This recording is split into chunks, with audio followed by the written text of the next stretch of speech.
Merci Madame la Présidente, Mesdames, Messieurs les ministres, Messieurs les présidents, mes chers collègues. Pour la 6e année consécutive, le budget de la défense est en augmentation. Il suit à la lettre la trajectoire adoptée en loi de programmation militaire 2019-2025. Ainsi, pour 2023, le budget de la défense représente 43,9 milliards d'euros, c'est 11,6 milliards de plus qu'en 2017 et 3 milliards de plus qu'en 2022. C'est bien grâce à la volonté politique du président de la République, du gouvernement et des parlementaires que nous en sommes arrivés là. L'impulsion donnée dès 2017 a permis de stopper net l'érosion de notre outil militaire. Avec nos investissements, nous avons permis à nos forces armées de renforcer leur supériorité sur les champs de bataille, à nos militaires de bénéficier de meilleures conditions d'engagement et à la France de conserver sa crédibilité auprès de ses alliés, notamment européens. Notre ambition pour 2030 n'a pas changé. Il s'agit toujours de permettre à notre pays d'intervenir en tout lieu, aussi bien dans les champs matériels qu'immatériels, en tout temps, là où ses intérêts et sa sécurité sont menacés.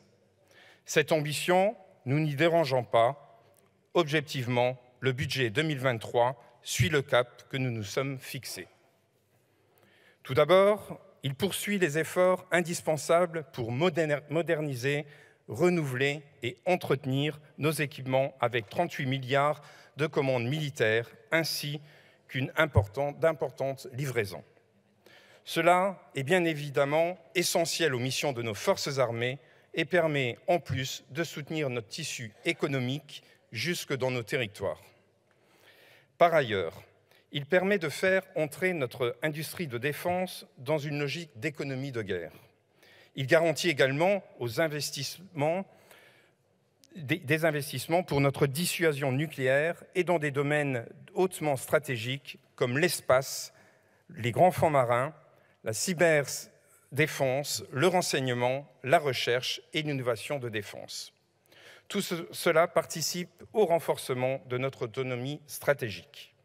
Enfin, il faut souligner que le budget 2023 profitera aussi directement à nos militaires dans leur quotidien.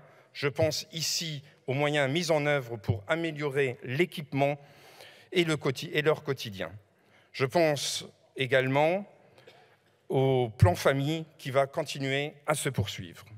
Concernant la mission Anciens combattants, mémoire et lien avec la nation, force est de constater que notre attention envers le monde combattant ne faiblit pas. Et d'ailleurs, si vous me le permettez, je souhaiterais également me joindre aux hommages à notre héros, Léon Gauthier, ancien du commando Kiefer et dernier survivant français du débarquement de Normandie, qui fête ses 100 ans aujourd'hui.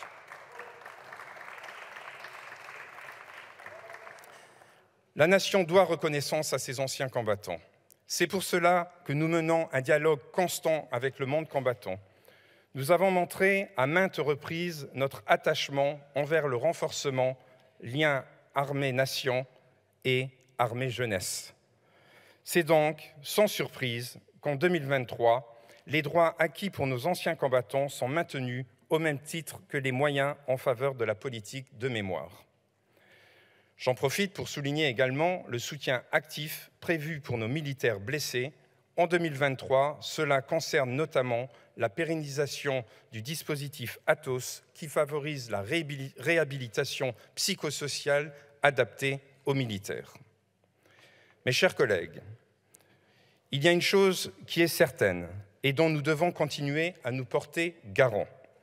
C'est que la nation n'oublie pas ceux qui s'engagent pour elle, corps et âme, et qui peuvent parfois, dans le cadre de leur engagement, être amenés sur ordre à donner la mort ou aller jusqu'au sacrifice suprême. C'est pour toutes ces raisons, et en responsabilité, avec confiance, que le groupe Renaissance votera en faveur de ces deux budgets. Je vous remercie.